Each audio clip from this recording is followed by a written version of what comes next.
Yo, what is going on, everybody? This is another episode of Fable Fridays.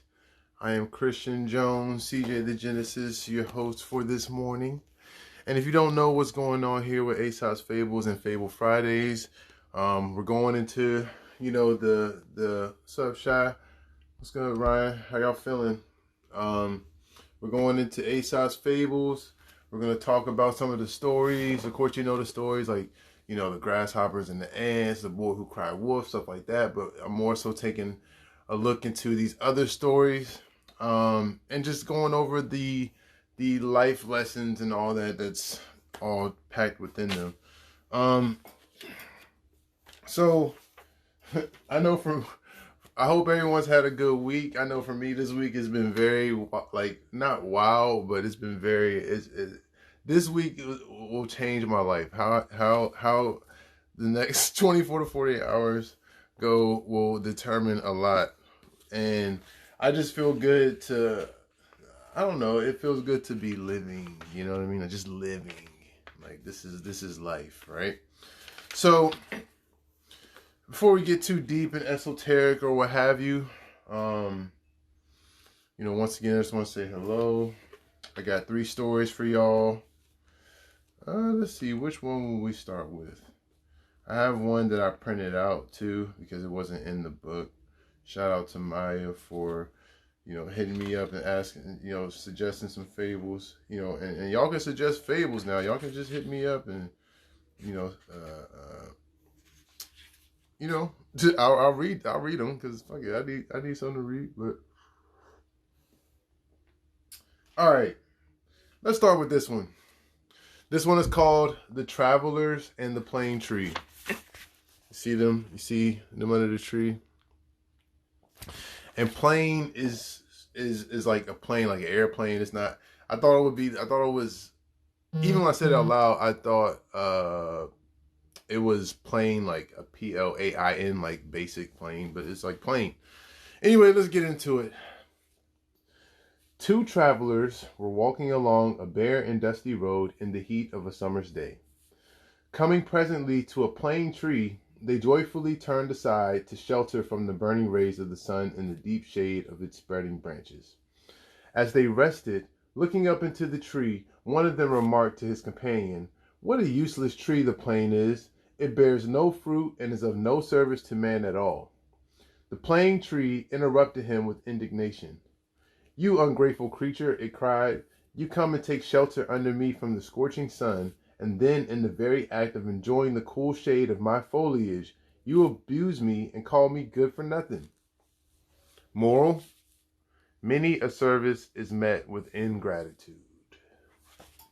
So let's break it down. So you got these guys, they're traveling, it's hot outside, they find this tree, a plane tree. They go under it for some shade, and no sooner than they get under it for shade, after a little bit, dude, it's like, man, this plane tree is useless, man. It ain't got no fruit, it ain't got nothing in this. And the tree is like, bro, I'm giving you shade. What are you talking about? And, of course, this story is about ingratitude, right? But I think about it, and even thinking about, just life is like you have to look around and realize the blessings that you have. A lot of times people complain about things. Oh, I don't have this yet, or I don't have that yet. Oh, I can't do this. I can't get that. I can't see, whatever. But you're totally neglecting the things that are right in front of you. You're totally neglecting, you want to, oh, I wish such and such knew my name, or I wish blah, blah, blah. But you have good friends. You have great friends already. Oh, I want to get this. I want to get to this goal financially or what have you. Like, oh, I'm broke right now. But it's like you have people that care about you. You have, you have family. You have, somewhere to keep your head at night, God willing. Of course that isn't the same for everybody, but in the same token is like, regardless of that, like I remember it was some years ago. I was told a poem, or it was more so re-recited to me, or reiterated to me, I guess. It's not re-recited, more that someone told me the gist of someone else's poem, And it was about, sometimes just being grateful for just breathing, being able to move your hands, move your arms, you know what I'm saying? Move your neck, move your body, you know what I'm saying? You're able to do all these things. And these are things that we take for granted, Have you ever, okay, in normal life, right? When you're living your regular life and you're breathing, everything is cool, everything is great, blah, blah, blah, blah, blah. Now, when you catch a cold and your nose gets stopped up and your nose gets stuffy, you're like, man, I forgot, Sam, what it do? It's like when your nose gets stuffy, you're like, man, it's like you forget what it feels like to breathe out of your left or right nostril. And you realize, dang, I never really paid attention to how it felt to breathe out of my nostrils. But now that I can't, I completely understand now, And it's wild. It's wild because it's even like when your leg falls asleep. So you don't realize the feelings and sensations in your leg on a normal day, I mean, unless you're sore or something. But then when it comes down to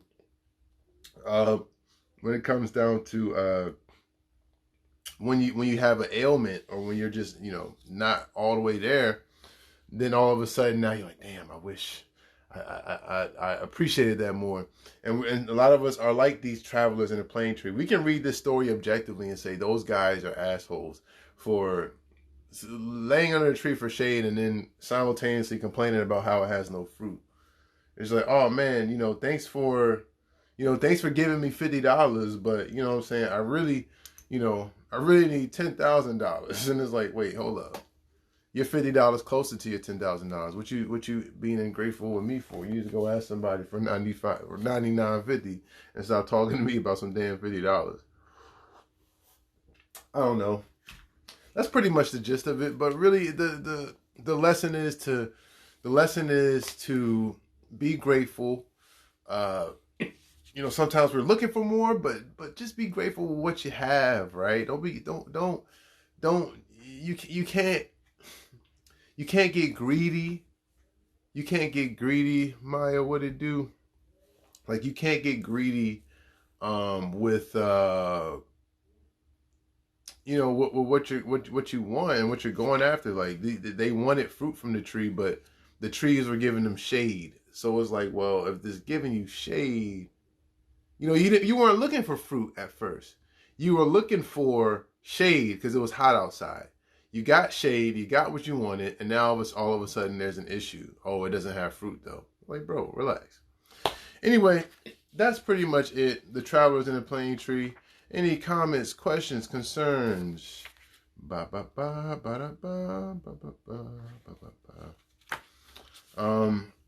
gonna save this written one for last, I realize, because I'm running on a little bit of a schedule. What is it? 9:14, 9:15. Okay.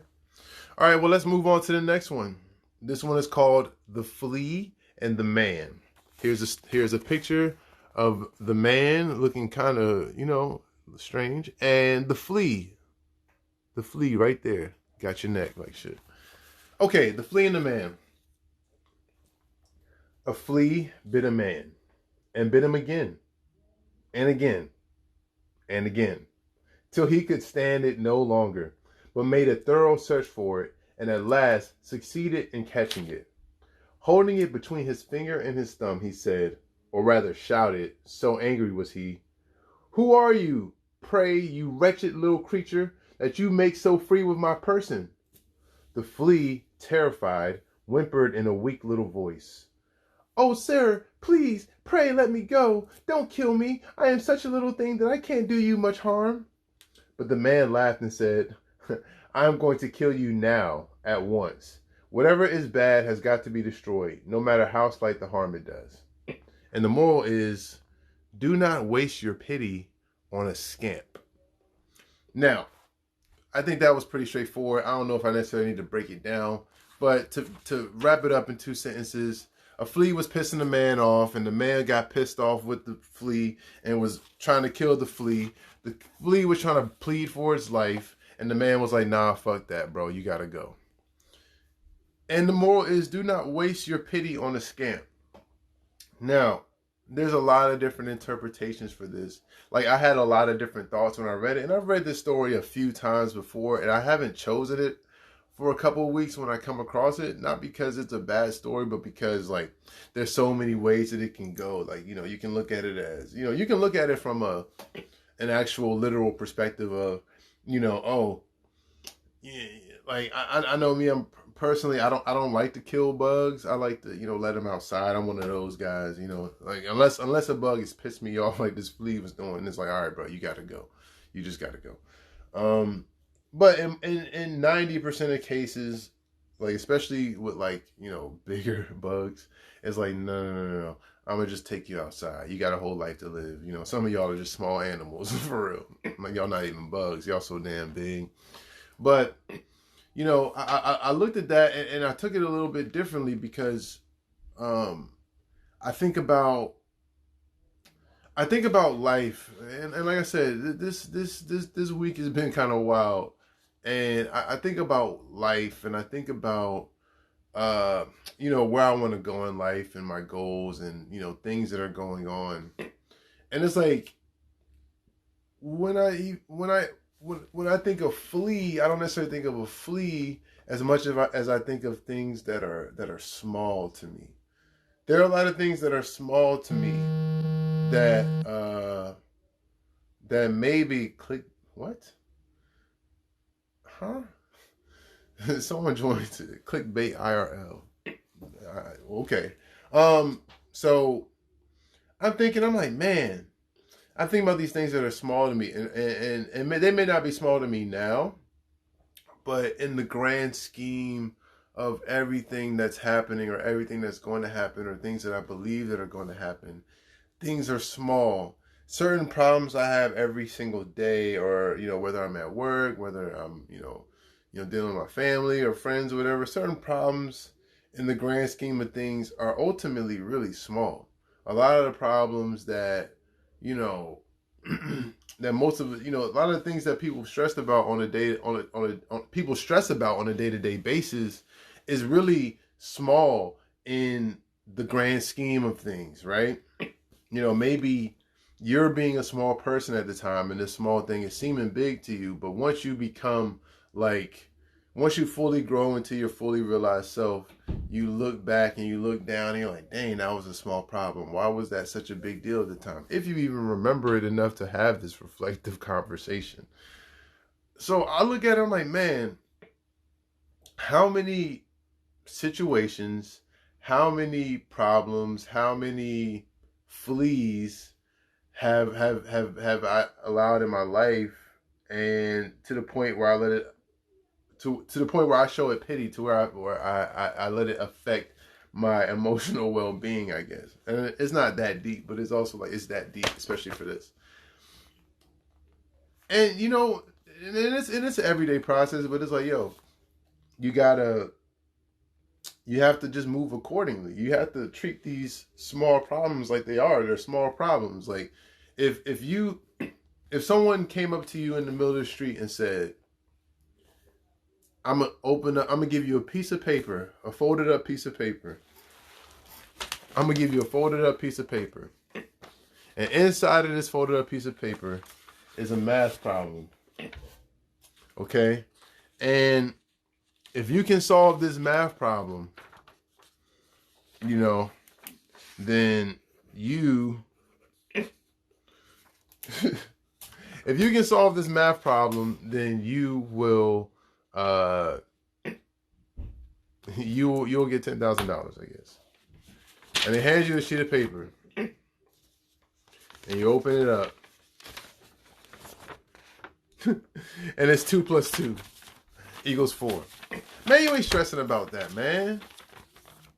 You're not stressing about that. You're like, oh, this is an easy 10K, or this nigga about to rob me or something. I'm gonna look down and be like, 4, and then you get punched in the face. But I don't know if that was a good example, but I think y'all know what I was trying to do.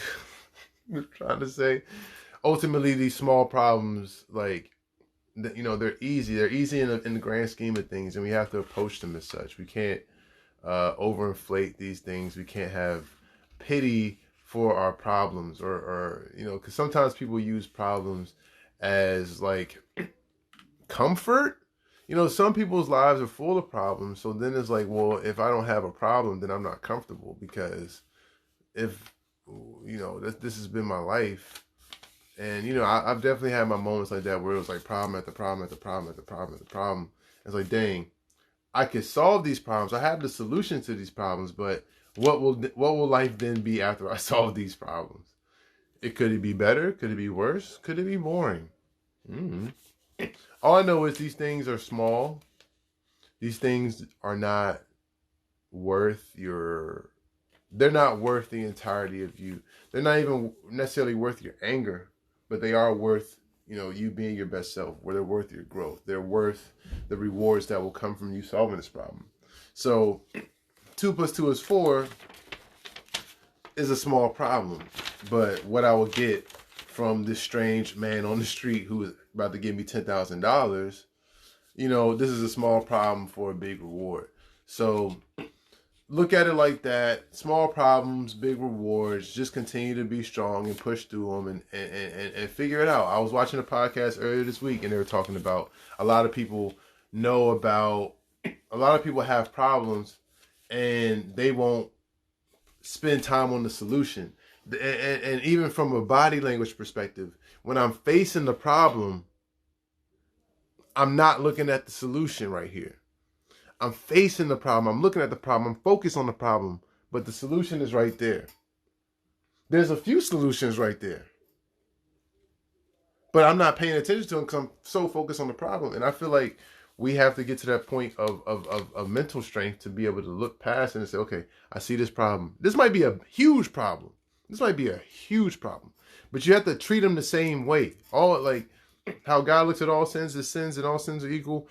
You have to look at your problems the same way and say, okay, this may be a big problem, but in the grand scheme of my life and of things, it will eventually be small. So let me look at the solutions and act on that and not get too up in my feelings. So that's that. The Flea and the Man. Any questions, concerns, comments? What's good, AJ Renegades?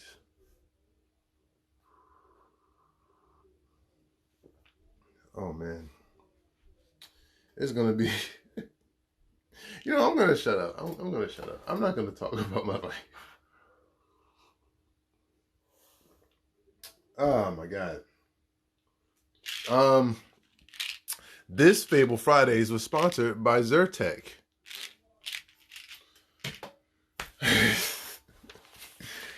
Oh, man.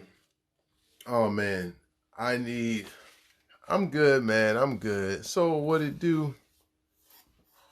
Yeah, I just want to shout out Zyrtec. I'm feeling good because of Zyrtec. Zyrtec makes me feel good all the time. Zyrtec makes me feel great. I really do want a sponsorship from Zyrtec just so they could give me free Zyrtec for life. And and speaking of, I was thinking about the whole vaccine stuff, and I was like, man, they need a pollen vaccine. I want a pollen vaccine. If they had a pollen vaccine, I would be first in line. But strangely enough, the pollen vaccine has been in study and in research for the last 4 years. Do with that information as you may. Next story. The mole and his mother. I'm doing all right, brother. I'm doing all right, man. Doing the thug dizzle. You know what I mean? But we'll get into that. So this third story, shout out Maya for the recommendation. Called A Mole and His Mother. This one's funny, but there's a lot of bars in it. All right. So it's actually printed out right here, but I'm a I'm a cat, and I'm gonna do it like this to make it look like I'm reading out the book. Okay. A mole, a creature blind from birth, once said to his mother, "I am sure that I can see, mother." Wait. A mole, a creature blind from birth, once said to his mother, "I am sure that I can see, mother."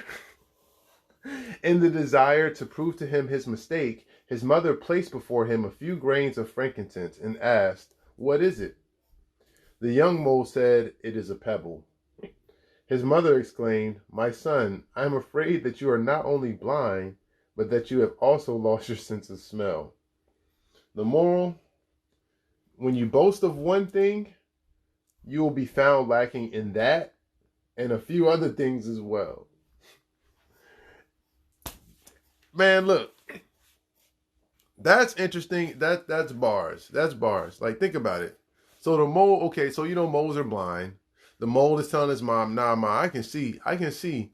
The mom is like, "Yeah, I know this nigga can't see, but what's this then?" "Oh, it's a pebble." And she put frankincense in front of him. Now, I wasn't in Jerusalem on December 25th, 0. Oh, that's kind of funny. But I wasn't in Jerusalem, so I don't necessarily know what frankincense smells like, but I know frankincense has a particular scent to it. So if you put frankincense in front of somebody and they say it's a pebble, like even if you put potpourri in front of somebody and someone put it in front and you say, "Oh yeah, that's a pebble right there." Bro, you either have no sense of smell, you got COVID now, or you just tripping and you just saying anything right now. So the moral of the story is, boast of one thing and you will be found lacking in that and a few other things as well. And I look at that from a few different perspectives, not only career wise, but even personally, what have you. It's like some people get this big rush out of feeling like, "Oh yeah, I'm this, I'm that, I'm this, I'm that." And you know what they say, pride comes before a fall, right? And that is, that's just true. But you think about these, oh man, especially, and the thing is, I feel like it's okay to have confidence in yourself. I feel like it's okay to be confident. I feel like that's okay. I feel like where the issue is when it comes to a platform of boasting, or you take a situation and you stand on top of it and you boast about it. You're like, "Man,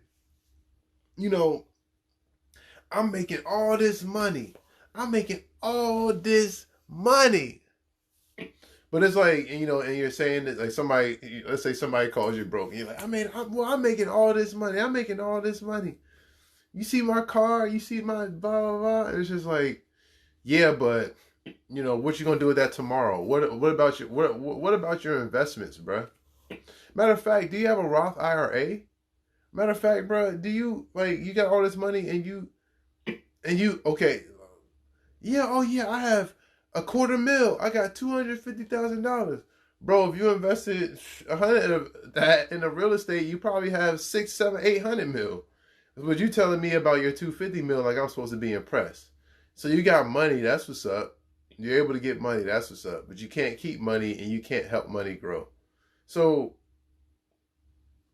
what are you really bragging about right now? "Oh yeah, well, I got this, I got that." Oh, well, it's like when you put yourself, like, even if you're at work, it's like, "Oh yeah, I do this, I do that, I do this, I do that." Yeah, but you do all that, but you show up late, and on top of that, you show up smelling like weed. So,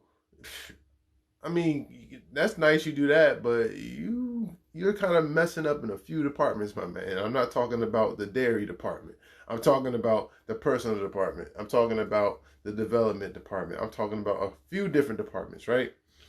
So I say this story as a warning to anyone out there.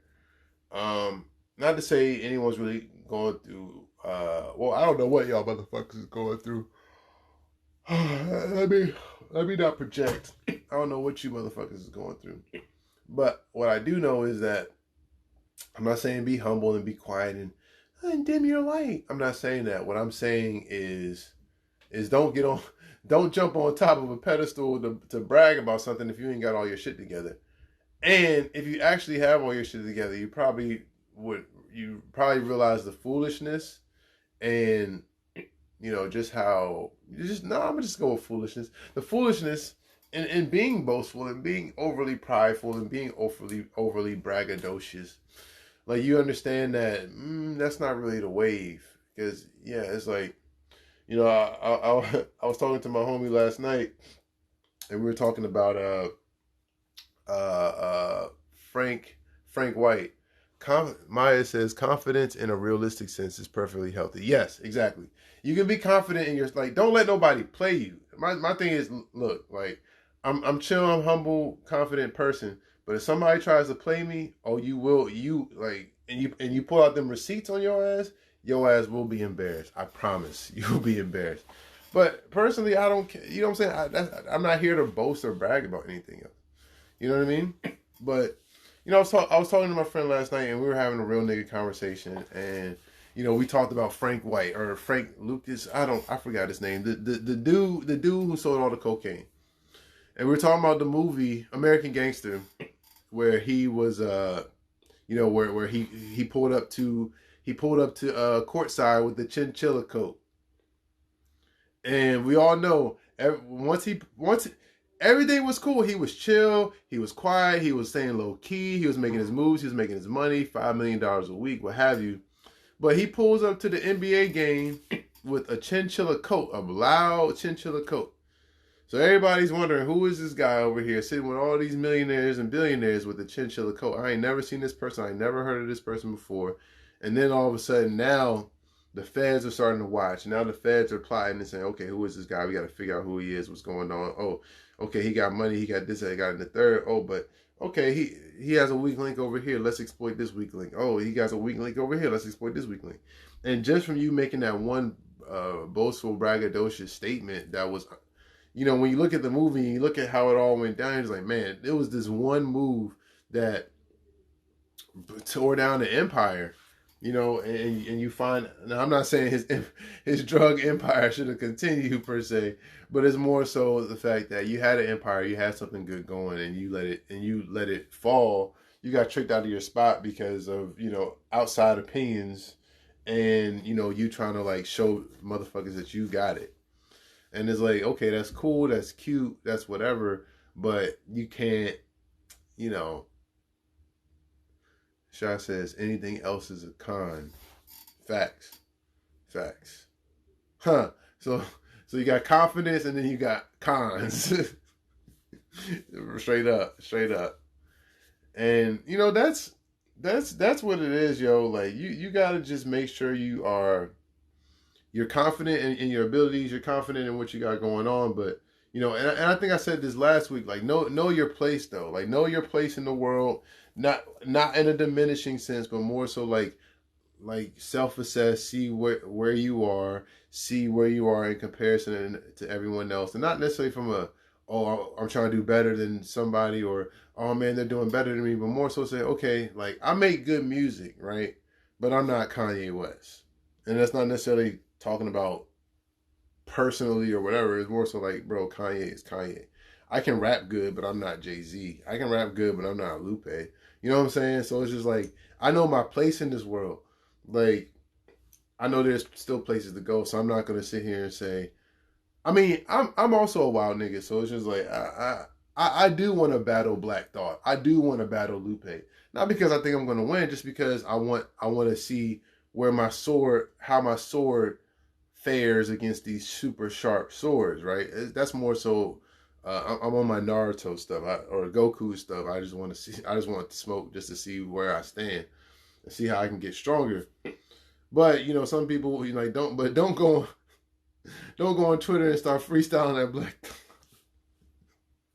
Because not only will he rip you, but you might realize, damn, I don't have the stamina to keep up with this. Damn, I don't have the lyrical structure to keep up with this. Damn, I don't have the metaphors, the similes, the alliteration, the parallelism, whatever literary terms you want to throw in here to really mess with dude for real. And you don't want to be in a place where you look twice as dumb because you were, you know, you look 4 times as dumb because you were 2 times more confident than you needed to be. You were 2 times more prideful and boastful than you needed to be. And you know, that's it. That's the bar right there. You know, so if there are no other questions and concerns, because I gotta go ahead and, you know, get some stuff ready for the day. It's going to be a good day. I'm speaking into existence, and it's been like I said, it's been an interesting week. It's been a good week. Momentum knows no Momentum doesn't know negative nor positive. Momentum is just going to move. Okay, guys? So if you're in a negative mood or you're having a negative days, momentum's like, okay, cool. Let's have another negative day, another negative day. Same with positivity and same with good, I just saw the Will Smith video where he says, "Yeah, I just had a good day. Today was another good day. You know, if you keep having good days, you might fuck around and have a good life." And I think it's about that, just being intentional and choosing to have a good day. Because you have a good day, then tomorrow I want to have a good day, and the next day I want to have a good day, and eventually you have a good life. Damn, this is crazy. I'm holding the mug. This might make me a psychopath or a sociopath. I'm holding the mug like this when there's clearly a handle. I don't know. I might be a sociopath, y'all. But I need my caffeine. All black, no cream. You understand? I'm here to wake up. I ain't here to drink smoothies or drink caramel. Although I love it. Listen, I'm gonna go ahead and do this thing right here because this is the head ass part. But ultimately, I want to thank you all for coming in here this morning. I hope you guys have a great Friday, regardless of the weather outside. I hope you have a great weekend. I hope everyone, just make good decisions. And when you make your decision, stay with your decision. Going back over all the stories and thinking of that, it's like, okay, we have the travelers and the plane tree. Be grateful. Be grateful today. Be grateful tomorrow. Be grateful every single fucking day. Because the things that you're taking for granted, somebody would love. The things that you're taking for granted, you don't realize that in you taking them for granted, you're gonna, you know what I'm saying? That plane tree was mad at those boys for talking to it like that. Like, you're gonna mess around and lose what you have trying to be ungrateful. Be grateful. And the second story, the flea and the man, keep the small things small. Don't overinflate them and don't have pity on them. Like swing your sword and swing it, like, and cut it. You know what I mean? Like, don't play it. Don't play around with the small things. Don't give your pity to the small things. And last but not least, the mole and the mother, to bring it all back together. Know your place in this world, because if you don't and you try to act like you do and you overinflate what you do and how you do it, you're not only going to get embarrassed, you're going to get embarrassed twice or 3 times or 4 times. There's other iterations of the mole and the mother where, the man, he was like, oh yeah, they put frankincense in front of him, and then like she was talking to him and he couldn't really make out what she was saying, and then he was like, pretty much at the end of the story, the mother was like, yeah, you thought you weren't blind, but now you realize you're deaf, you can't smell. Like it was just bow, bow, bow. The mole was just getting fucked up. In I guess limit and ability, whatever. Listen, I'm done. I'm gonna do this one more time just for safety. Yeah. Fable Fridays. Yeah. Screenshot. Yeah. Look, y'all, I'm a nut today. I'm going to sleep. I'm not going to sleep. I'm going to go to work. What am I talking about? I'm about to finish getting ready. I wanted to talk to y'all. I love you guys. Thank you all for tuning in. And until next week, if I don't decide to take a damn break, I'll see you next week. And I probably shouldn't do that anyway. But whatever.